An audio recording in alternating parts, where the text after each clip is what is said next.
Машалла, керемет, көп мешіттерде бола бермейтін жақсы бір ізгі амал осы мешітте тұрғызылып жатыр екен. Бұл пайғамбар саллаллаху алейхи уассаламның дүйсенбі және бейсенбі күндері ұсталынатын оразасы және ауызашары.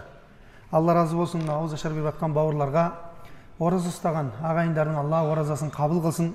Бүгін шаруалармен ораза ұсталмайған кісілер келесі дүйсенбіге ниет етіп жатыр екен. Алла қабыл етсін ниеттеріңізді. Ас-сауму джуннатун дейді ғой пайғамбар саллаллаху алейхи уассалам.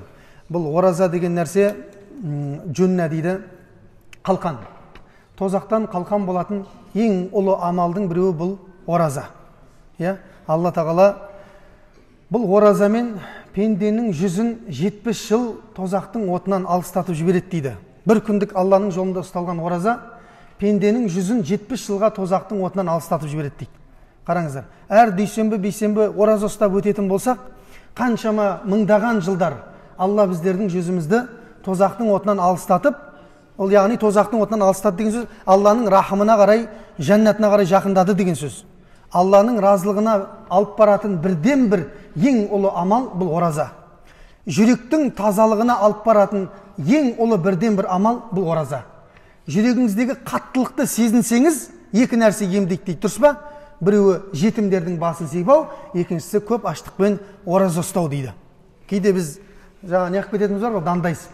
Кішкентай бір неғып қалса, білім тиіп қалса, немесе мал тиіп қалса, немесе билік тиіп қалса, мұрнымыздың астынан сөйлеп қоятын кездер болады. Сондай кездерде бізге ораза не істейді? Ораза бізді төмендетуге, өзімізді кішіпейіл ұстауға өте көп септігін тигізеді екен. Міне, енді ораза ұстағанда да жаңағы оразаның да оразасы бар. Ораза екенмін деп, аузыңа келгенде оттап жүре беретін болсаң, ол ораза болмайды ол. Аш жүрт деп жазылады кешке дейін болды. Біле имам Ғазали рахимахулла ораза ұстаушылардың формуласын құрып кеткен кісі. Сол кісі айтады, ораза ұстайтындар бүкіл әлемде ұстап жатқандар 3-ақ топ болады дейді, болды. Төртіншісі жоқ дейді. Біріншісі не дейді? Саумул амма деп аталады дейді. Жалпы халықтың ұстап жүрген оразасы дейді. Ол не ол десе, ол тек қана тамақтан және төсек қатынасынан тыйылған ораза дейді. Тамақ ішпейді, кешке сәресіде тамақ ішіп алды, күн батқанға дейін тамақ ішпейді, не істеп жүреді? Аузым ораза деп қояды, бірақ анау жеңіл-желпі күнәларды жасап кете береді дейді.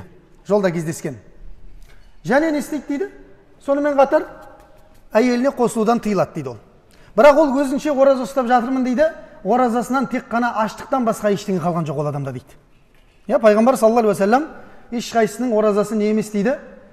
Сауап болмай, жаңағы оразадан не ғайбыл дейді? Ол оразадан сауабынан ештеңе жоқ дейді. Тек қана аш жүрді деген нәрсесі жазылады дейді. Ол кімнің оразасы десе, міне осылай мән берместен қалай болса солай ораза ұстаған. Бұл құлшылық, бұған ықылас керек. Көрдіңіздер ме? Намазға кіретін кезде қалай ықылас керек бізге? Құлшылыққа кіретін кезде сондай ықылас керек, құрметті бауырлар. Және не дейді? Саумул хасса дейді. Бұл ораза ұстайтын кісілер, оразасы өте тамаша кісілер дейді. Аштықтан тыйылған, төсектен тыйылған, ойы тыйылған дейді. Сонымен қатар ауыздағы күнәлардан тыйылғандар дейді. Бірінші кісі жіберіп қоя береді, анауына өсек лайынға келсе біреудің айыбын ашып жібере береді, не қылып жібере береді деген сияқты. Мынау адам ондай емес дейді. Саумул хасса дейді. Бұл арнайы адамдардың ұстайтын оразасы дейді. Бұл барлық жерінен тазаланған, ұсталынған және барлық нәрседен тыйылған, ойына дейін тыйып тастаған дейді. Мен бүгін оразамын деп жүреді дейді. Көрдіңіздер ме? Және не дейді? Бұл екінші топ болатын болса, имам Ғазали айтады, үшінші топ ораза ұстайтындар бар дейді. Саумул хассатил хасса дейді. Арнайылардың ішіндегі арнайылардың оразасы дейді. Олар кімдер десе, олар жүректерін Раббысына тапсырып қойған, тілдері зікірмен Құраннан босамайтын адамдар дейді. Оған ойына біреуді айыбын ашпақ түгіл дейді, біреу туралы әңгіме айту келмейді дейді оның ойына. Міне бұл ораза Раббысының махаббатына алып баратын, жүректегі қатайған, тәкаппарлықты сындыратын ораза осы ораза дейді.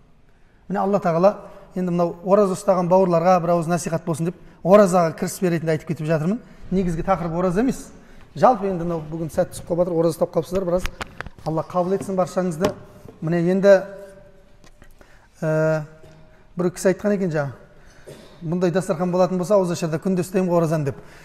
Соқсап, бұндай дастархан болатын ешкім күткен жоқ қой енді. Бүгін ораза ұстаған кісілер аяқ астынан осындай не келіп жатыр? Алланың рахымы, Алланың бізге беріп жатқан сыйы.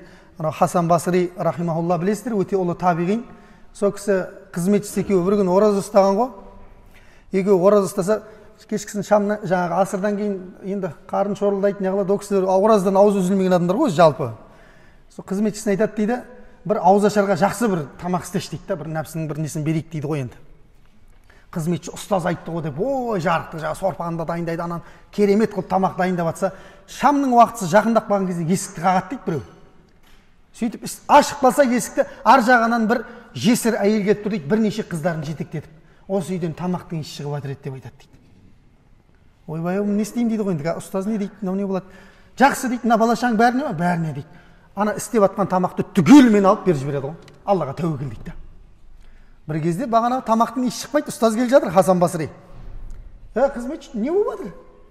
Тамақтың иісі шықпай қалды десе, ұстаз, жаңа бізден де мұқтаж бір кісілер тамаққа мұқтаж келіп тұр екен, соларға беріп жібердім, Аллаға тәуекел етіп дейді ғой. Сен жын ана өзі ауызашарда тамақ жоқ десе қырып жібересің ғой негізі. Кешігіп қалса не қылып. Сен қызықсың дейді де. Әдейі саған тапсырма беріп істетіп жатырмын ғой ол тамақты мен. Осылай бәрін беріп жіберген, тәуекелің мықты шығар деп айтады дейді Құдайға. Бірақ даналық та керек қой, адамға жартысын алып жартысын бермейсің ба дейді де, кішкентай бір ауыз ашатын бірдеңе қалдырмайсың ба деп айқайлап жатса есік қағып тұр дейді тағы біреу. Сөйтсе көрші үйдегі ұстаздың шәкірттерінің бірі бүгін ұстаз аузын бекіткен шығар деп тамақ беріп жіберіпті дейді, дәу тамақпен. Сонда жаңа қызметшісі, ұстаз көрдіңіз ба, тамақ келді деп айтады дейді. Ұстаз енді не айтарын білмеген ғой жаңа. Ұстазға айтады дейді, ұстаз сізде білім мен хикмет, даналық көп шығар деп айтады дейді. Бірақ Аллаға тәуекел жоқ екен деп айтады дейді. Мен Аллаға тәуекел етіп бердім дейді. Алла бізге одан да қайырлысын әкеліп берді дейді. Мен істеген тамағымдан да күшті екен дейді. Көрдіңіз ба? Сондықтан мына аузымызды бекіттік. Сонда Хасан Басри рахмаллахтың айтқан сөзі ғой, қызметшім, сенен оза алмай өмірден өтетін болдық қой деп айтқан екен.